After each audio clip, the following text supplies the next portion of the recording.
So, what really makes a screenplay great? I mean, we always talk about the plot, the theme, that killer concept. But what if the real secret, the actual life force of a script, is something you can't exactly see, but you can absolutely feel? What if it's all about how a story breathes? Okay, let's dive right into this idea. A screenplay basically has two different kinds of breath happening at the same time: the writers and the characters. And just like you see here, think of it like a set of scales. The real magic, the thing that makes a script come alive, is finding that perfect balance between them. Let's just sit with that for a second. This isn't just some clever little phrase. It completely changes how you look at a script. The stage directions, that's the writer breathing. And the dialogue, that's the character breathing. They aren't just words on a page. Nope. They are the living, breathing heartbeats that give your story its pulse. And here's why that matters so much.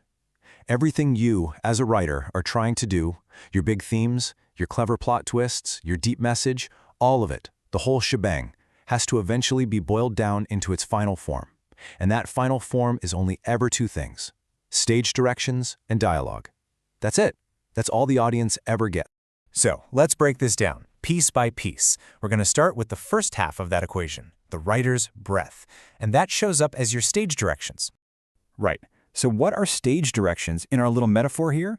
Well, they're how you, the writer, directly control the world of the story. You are literally the conductor of an orchestra, and the stage directions are your baton, guiding every little movement. And think about all the power you have there. With just a few words, you decide if a scene feels rushed and chaotic or quiet and thoughtful. You're the one telling us how people move, what we see, and the overall rhythm of the whole story. It's your hand guiding the entire experience from behind the curtain. And this is where it gets really personal. Your stage directions are basically your creative fingerprint. One writer might describe a setting with short, punchy staccato sentences. Another might use long, flowing, poetic descriptions. Neither is wrong. That's your unique breath, your personal rhythm, being stamped right there onto the page. All right, so we've got the writer's breath down. Now let's flip the coin and look at its partner in crime, the character's breath, which, of course, comes to us through dialogue. Now, it's easy to think dialogue is just for, getting information out there, moving the plot along. But its real job, its most important job, is to be a window, a direct look into a character's heart and mind. It's the sound of their feelings, their anxieties, their joys, all coming out in one specific moment. And honestly, it's as simple as that. Without its own unique way of speaking, its own breath, a character just feels like a mouthpiece for the writer, right? But when that dialogue is authentic, suddenly they spring to life. They feel real, separate from you. And this, right here, is the biggest challenge for any writer. It's the really tricky part. You have to quiet down your own natural rhythm, the one you use for your stage directions, and learn to breathe like someone else. You have to actually match their specific cadence, their word choice, their emotional state, right in that very instant. Okay, so we have the writer's breath, we have the character's breath. Two separate, powerful forces. Now for the big question.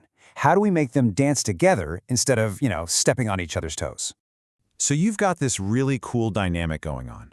On one side, the writer's breath is managing the external world, the big picture, the pacing, the action. And on the other side, the character's breath is all about expressing their internal world, their feelings right now, their psychology in the moment. Two different jobs, both absolutely vital. And we're back to this image of the scales, which should make a whole lot more sense now. I'm sure you've read scripts where this is totally off balance. Like maybe the stage directions are beautiful and poetic, but the characters talk like robots. That's the writer's breath completely drowning out the characters. Or maybe the dialogue is amazing and snappy, but the scenes feel messy and have no rhythm. That's the character's breath running wild. The goal isn't just to have both, it's to get them in that perfect equilibrium. Maybe the best way to think about it is like a duet. The stage directions are the music, the tempo, set by the writer. The dialogue? That's the character's voice, singing their heart out right on top of that music. When they're in harmony, it's incredible. But when they're not, well, it's just noise. It's just two people trying to shout over each other. So how can you actually use this idea on your own stuff? Try this little exercise. First, go through your script and read only the stage directions out loud. Does it have a flow? Can you feel a rhythm? Okay, that's your breath. Now, pick one character and read only their lines of dialogue. Does it sound like a real person? Do their emotions make sense? That's their breath. And for the final step, read it all together. Do they feel like they belong in the same story? Do they support each other? That's how you find the balance. So the next time you sit down to write, or even just to read a script, don't just look at the words on the page. Listen. Listen closer. Listen for those two different heartbeats, those two different breaths working together. And then ask yourself one simple question. How is your story breathing?